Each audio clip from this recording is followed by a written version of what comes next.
Raul, I'm sure you're getting used to all the attention and all the discussion and all those things at this point in your career. But how much has your life changed since your last victory?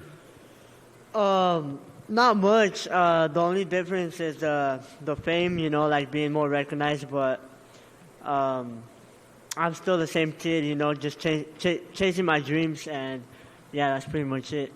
And you said, you've had this dream of being here forever. Now you're here, pay-per-view main card. Is anything different than you thought it would be? Have there been any surprises or unexpected results of things? No, everything's been exactly how I planned it. Exactly how I visualized it. It's just coming into reality exactly how I did. Yeah.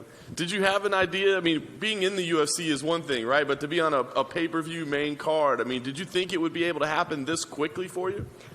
No, it didn't, but I'm not surprised, Like I said, this spot on the pay-per-view, it wasn't given, it was earned. I earned it with all my hard work and, just everything I do, I think I'm a pay-per-view fighter, and I'm the perfect fighter to open up this pay-per-view card because, not only am I a fighter, but I'm also like a showman, a performer. So I'm going to go out there and put on a show and get the people turned up for the rest of the card. Do you think about that when you get in the cage about actually putting on a show? Is that just naturally who you are? Or do you put in an effort I don't want to just go win. I want to go win in entertaining fashion? That's just naturally who I am. Every of my fights, even whatever I do, grappling competitions, whatever. I'm just a showman, an entertainer because it's fun for me. I like to have fun in there, so that helps me have fun, and also the people enjoy what they're watching. So what do you make of Christian as an opponent? Is there anything that he does that concerns you or worries about your game plan? No, there's nothing that concerns me. He's a good fighter, but I'm just levels above, and I'm gonna go out there and show it Saturday night. I think about this fight, this is a perfect fight because if I'm not wrong, he's a prospect too, and that's exactly the fight that I needed, so I can show that I'm levels above these prospects and I'm ready to fight in the top 15. I love it. Last thing for me, what is the goal? Victory here, how do you see this year going? You just mentioned top 15. Are you eyeing the rankings already? What do you see for yourself moving forward? I see myself winning this fight Saturday night. Winning at least another 3 this year, maybe, because I want to fight 4 times this year at least. I wish it could be more, but at least 4 times. So maybe after this one and another 2, I can start fighting on the top 15. Well, right here. Christian was in here earlier, and he said he thinks the biggest threat you would have is your grappling. He doesn't see a lot from your striking. Do you think that's an unfair assessment from him when he was breaking you down? Like I said, my opponents can think whatever they want. At the end of the day, the result's going to be the same. They can think my grappling sucks. They can think my striking sucks. They can think whatever they want. Whatever helps them get their confidence higher, that's better for me because, I saw Christian Rodriguez fight, and I expect him to be 10 times better for this fight and still finish him the same way. When you are watching him, I know you said that nothing really concerns you in there about him, but is there any one part of his game that maybe stands out compared to the rest of his game?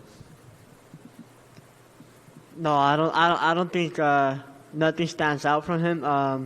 But he's 8-1, so I don't know. But I don't think that there's nothing dangerous, So, but I'm just ready to step in there with whoever and get the job done. And really, since your last fight, we've seen Alexa win. We've seen Yair. They have titles. We just saw you kind of reenact that image with Kane when he had the belt in Mexico City. So, what if you made of this big resurgence of Mexican MMA champions right now?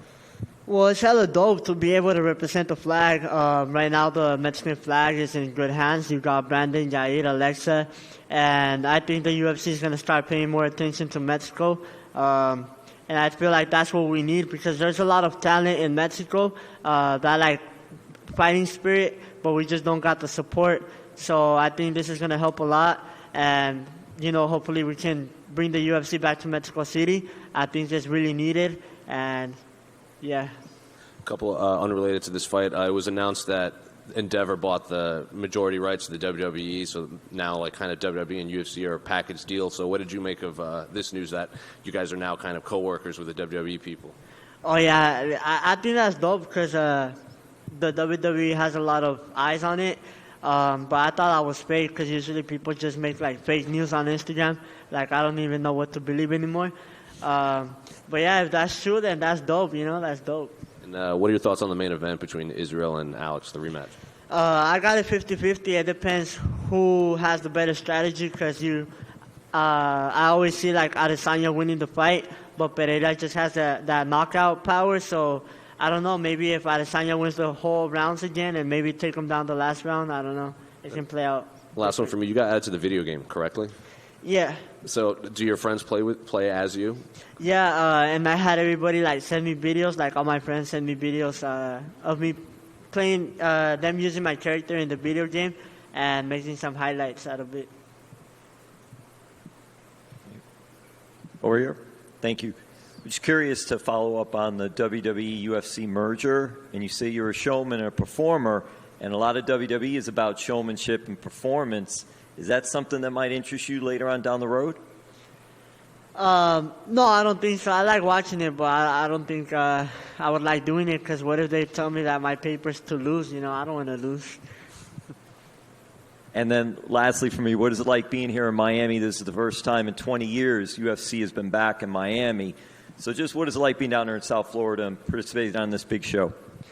It feels dope finally being out of Vegas because I've been fighting just in Mexico and Vegas. So finally, like somewhere different like Miami, it's dope because I always wanted to come over here. Raul, I'm just curious. This fight is obviously a bantamweight, but you've talked about goals in the future to fight in other weight classes. How hard is it to make 135 right now? It's not hard at all. I think it's a pretty easy cut, but maybe later on my body's gonna get bigger. I'm just 18 years old, but that's why later on I'll look into going up in other divisions. Yeah. Do you feel like you'll have enough time within your time frame at 135 to challenge for a belt before you're naturally forced to move up a weight class? Yeah, I think so, because like I said, I'm going to have the 135 belt in 2 years. So I think by 20, I'm pretty sure I'll still be able to make 135. Yeah. And also, with your main card spot, obviously, like you've been a big attraction since like you joined the UFC, but there's come some hate, some criticism.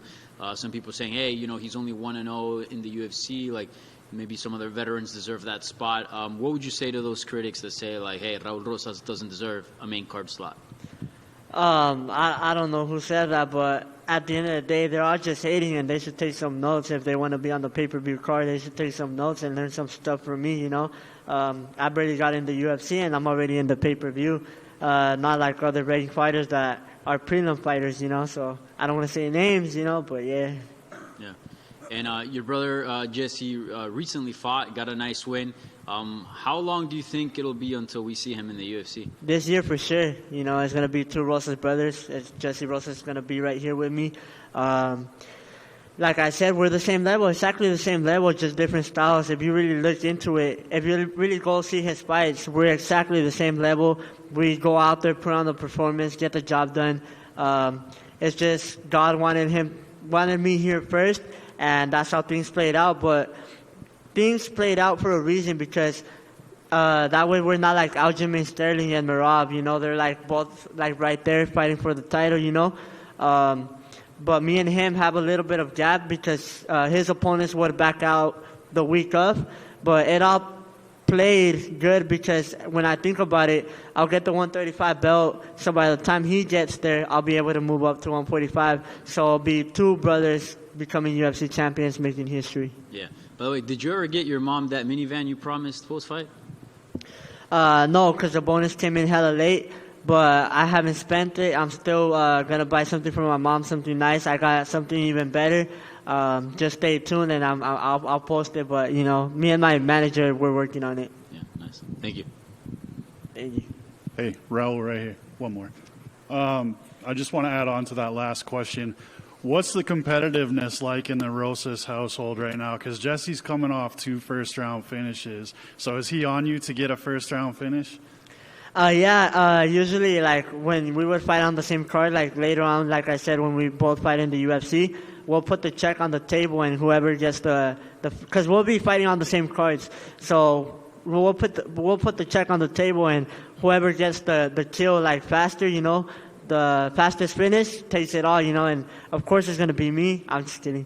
But now, yeah, especially on the house, since we both know how to fight, I feel like that's what made us good, because even when we're not training, like, if he pisses me off, we go at it at the house, because sometimes, you know, like I said, I don't know how to drive. He's my Uber.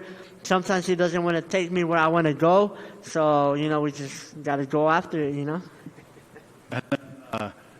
You said the first time that we talked, you were sick of eating arroz con frijoles. Has the diet upgraded since then? Yeah, we don't need no more rice and beans. We only eat ribeye, steak. I'm just kidding. But yeah, we're eating better now, so, you know, I like it. Raul, back here. I'll do a question in Spanish, if is that okay with you? Yeah, yeah. Estás peleando en Miami por primera vez, por supuesto. ¿Crees que la arena va a estar contigo ahora, sabiendo que eres mexicano, que eres latino y que bueno, te puedes, quizás el público se puede sentir identificado contigo? ¿Crees que vas a contar con el apoyo de la arena el sábado en la noche? Sí, aquí hay muchos latinos y la neta se va a aprender, se va a poner bien chido. Ya mire que hay muchos latinos, cubanos y de todo, mexicanos. Entonces, yo sé que la vibra va a ser muy diferente a Las Vegas, a la que tuve en mi pelea pasada. Entonces se va a aprender y estoy listo para empezar el show y prender a toda la gente. Siempre has dicho que quieres ser el campeón más joven en la historia, romper el récord. Si tuvieras que dibujar tu camino a ser el campeón desde este momento, ¿cómo lo dibujarías? ¿Cuánto tiempo crees que te puedes tardar? Me va a costar 2 años, nomás por la razón que me va a tardar 2 años es porque ya cuando uno es campeón, yo veo que ellos pelean casi como una vez al año o así, entonces eso me va a detener poquito, pero yo creo que voy a ganar esta pelea y después voy a ganar otras 3 y ya me voy a ir al top 15, voy a ganar 1 o 2 en el top 15 y voy a entrar por el campeonato. Gracias. Gracias.